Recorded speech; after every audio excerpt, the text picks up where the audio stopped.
There's a place just beyond the shore where time forgot to finish its work. A place where dreams were cast in stone and left to drown.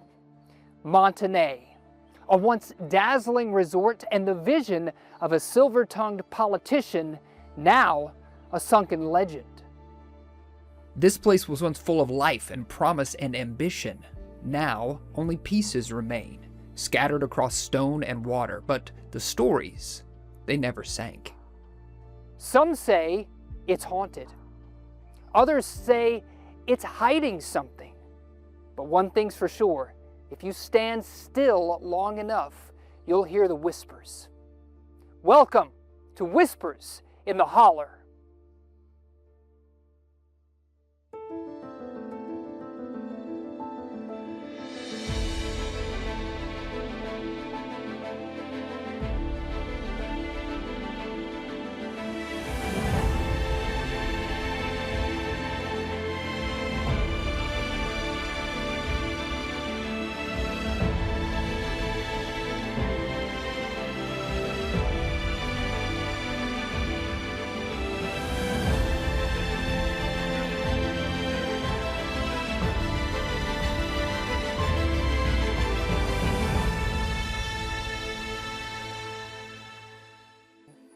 Standing here among the remnants of what was once a grand vision, it's easy to get swept up in the mystery.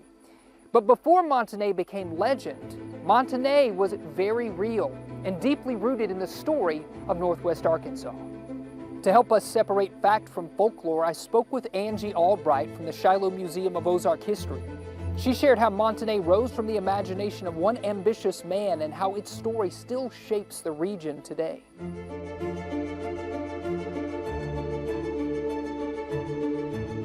William Coin Harvey, the man, not the myth. So fill us in from your perspective. What kind of person was he and how would people have described him in his prime?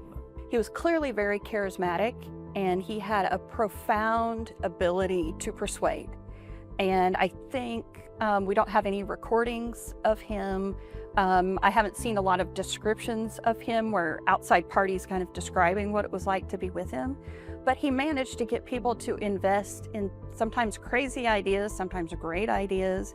And even after they failed, people would still give him money and people still showed up for him in all kinds of ways. So he must have been very persuasive, but also really smart.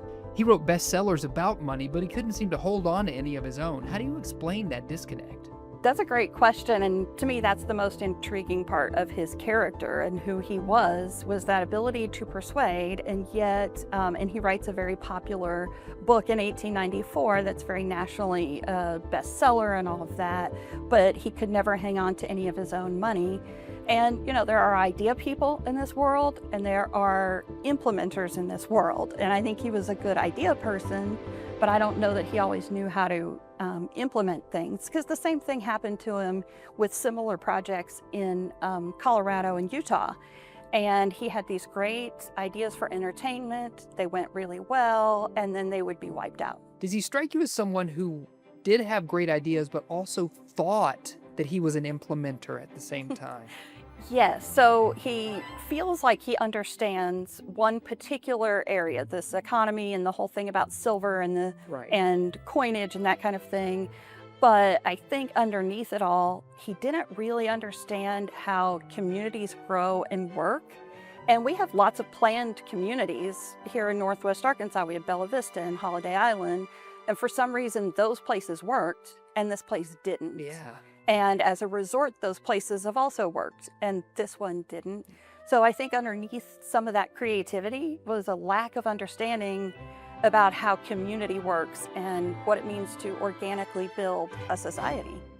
Coming up, we'll dig into the rise and fall of Monte with historians who know the story best. From William Coin Harvey's bold economic vision to the resort that once drew visitors from around the country. He said no sick people were allowed to come to the resort, which is obviously totally opposite of all these other springs that were for healing purposes. Right. No children, and everything done at 10 p.m. When you try to control an environment like that, it's probably not going to work. Plus, later in the show, we investigate the urban legends and unanswered questions that still linger. That's all ahead on this premiere episode of Whispers in the Holler.